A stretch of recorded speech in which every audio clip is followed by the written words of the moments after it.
जी दोस्तों, इधर एक बटेरा में आकर इसके ऊपर छापा डालने लगे हैं।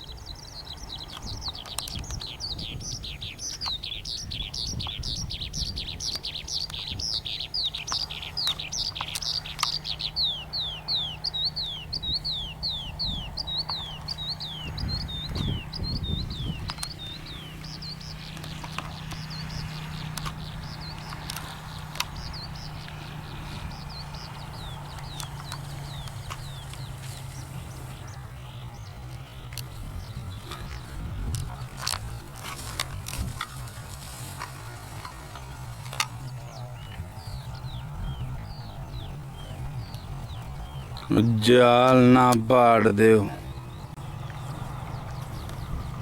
तो जी दोस्तों, ये इधर मैं आंक रहा था, रोड था पास, मैंने इसीलिए कहा कि चले थोड़ा दूर से वीडियो बनाते हैं।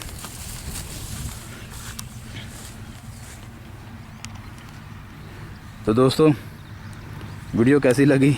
आप लोगों ने कभी छापा डाल के इस तरह बटेर पकड़ा है? अगर पकड़ा है तो कमेंट्स करके ज़रूर बताएं। सजाद भाई, बहुत मज़ा आया इसको पकड़ने का। ये ऊपर बाहर ना सड़क के साथ ही मैं आंक रहा था। कद काफ़ी है इसका।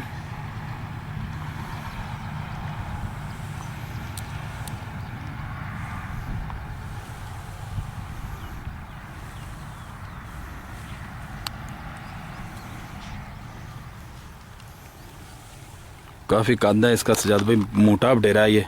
हाथ में भी पूरा नहीं आ रहा। ये देखे मैंने हाथ में पकड़ा, इसको सही कर लूँ। वीडियो अच्छी लगे तो प्लीज़ एक लाइक ज़रूर कर दें, और जिन्होंने अभी तक हमारे चैनल को सब्सक्राइब नहीं किया प्लीज़ वो हमारे चैनल को ज़रूर सब्सक्राइब कर लें, और उसके साथ ही बेल का बटन दबा दें ताकि इस तरह की और अच्छी अच्छी वीडियो आप लोगों को सबसे पहले मिलती रहे।